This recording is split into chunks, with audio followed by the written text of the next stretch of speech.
Hello, everyone, and welcome back to Bamboo Street. Today, we're going to be talking about Israel and Palestine and the Sin War. Walter, take the lead, man. This question has been bothering me for a very long time. The war has been going on for almost a year now, not a year plus. So I've been thinking to myself, James, if somebody starts a war and everybody's complaining about a ceasefire, but the person that actually started the thing is not willing for a ceasefire, isn't it incumbent upon the people of that city to just take the guy away? Maybe I want peace, but this guy doesn't want peace. But then the person we are fighting is bigger than us, right? What do we do as a population? Should we continue to cry? Because we've been crying to the world for more than a year now and nothing is happening. So isn't it incumbent upon the population of that city to say, I think we need to get rid of our leader? And the leader still wants war. The leader says, you have to leave this place and release all our hostages you have in your country before we release the people we have of yours. So let's say Israel is saying. So the smaller leader is being bossy. He's giving a lot of demands. But then you don't really have the power to win the war. Because what you are fighting is much bigger. You're fighting a losing war. You fight, but then because the only thing you are winning is the public support. Okay. But the public is not around. It's not around you anymore. Yeah, like the public is supporting you from like a miles away. Okay. It's like the people in Europe and in Africa and maybe in Asia. But then the death is localized. And the people is like, man, stop the killing, man. We are free Palestine, free Palestine. But then stop the unaliving. Yeah. so I've just been thinking to myself, man, if I'm Palestinian, I'm like, man, God, because these are the things that what start revolutions, you know.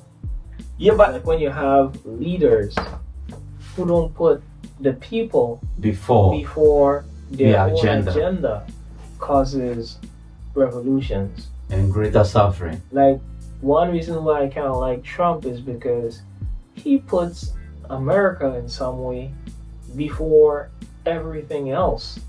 Yeah. And him being a business, by putting America first, he's a businessman. At the end of the day, their country as a business profits, and he as a businessman end up profiting from it at the same time.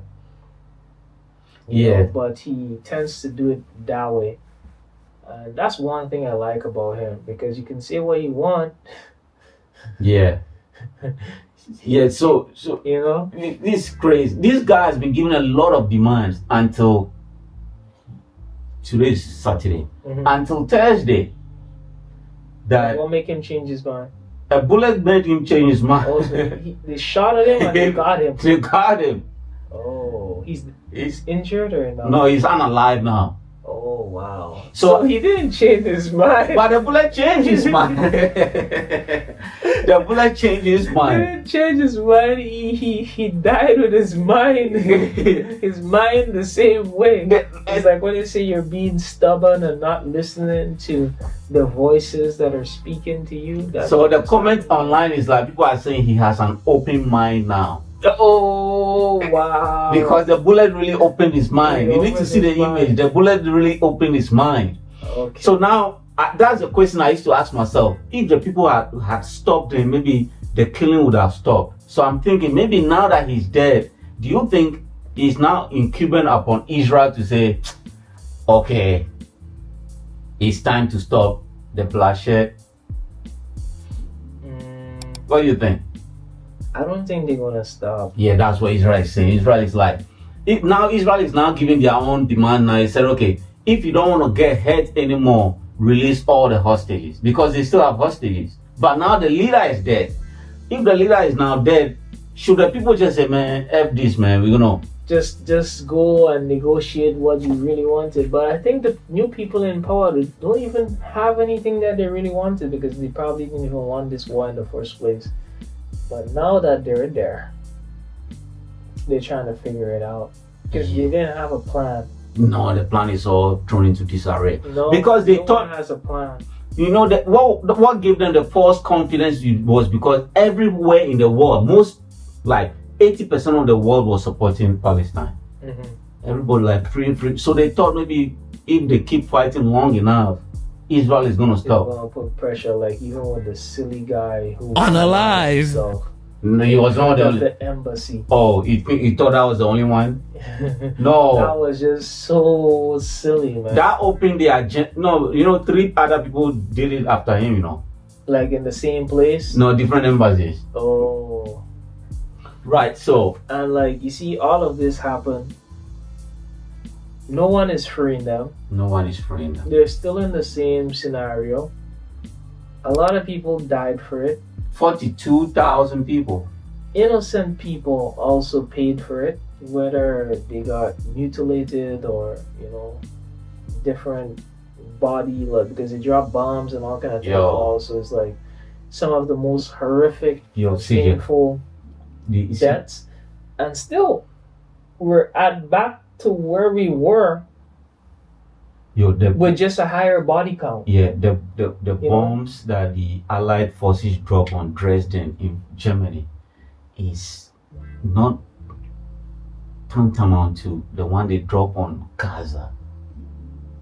And the people should be like, yo man, come on man. We like it gets to a point in time we can't just keep singing we want peace without actually fighting for the peace. To me, all of this just showed me as a small country, a small nation, you always need to have big friends, Like in China, they always say, 要靠山. Yeah. You need to lean on the mountain. Yeah, you need a better to have friend. A big mountain. Oh, they have a big friend though. They have to have a big mountain that, can support you in all these things and can actually say, okay, yeah, you gotta free this person. And you only make that kind of move when you know that big mountain is definitely able to shake up the storm. But if that big mountain that's supporting you cannot make a difference, what is the point in you trying to make your move? Yeah, because they thought the big mountain they were depending on was Iran. But then Iran was fighting against lesser countries and women. Iran is already Iran is not to say like a big mountain, because Iran never had success with the other big mountain. Oh. You know what I mean? Yeah, but it's like each of these nations have a big mountain that support them. Yeah.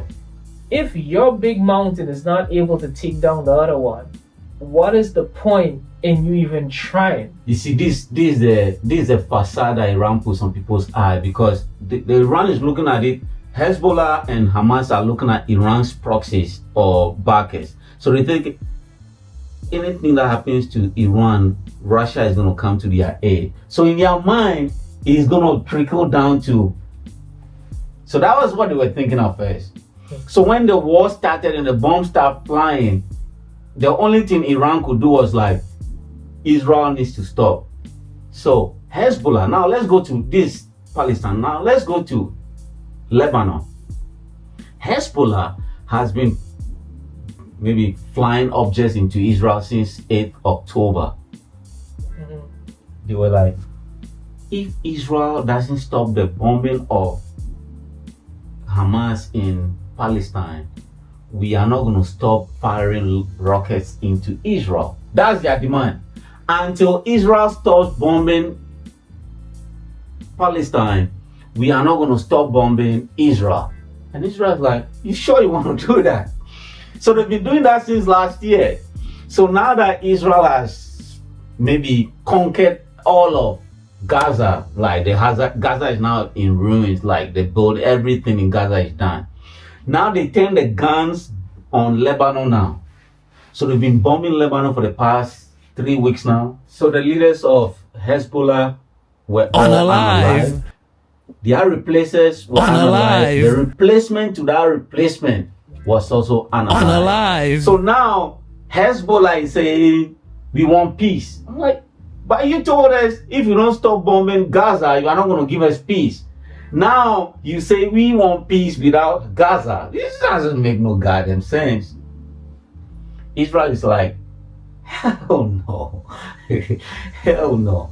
We're going to keep on bombing you until you raise the white flag. And after that, we're going to turn our guns onto Iran. So now we are at an impasse now. What does Hezbollah do and what does Hamas do now? Because Israel says the war is not over, even though the leaders are all dead now. What do you think, CJ? Well, I'm just reading what I see this person just write. Now, end the Sinwar. Bring them home. Oh, yeah, now Sinwar is down now. They say end it. That's what we should be doing now. Yeah, but Israel is not ready to end it now.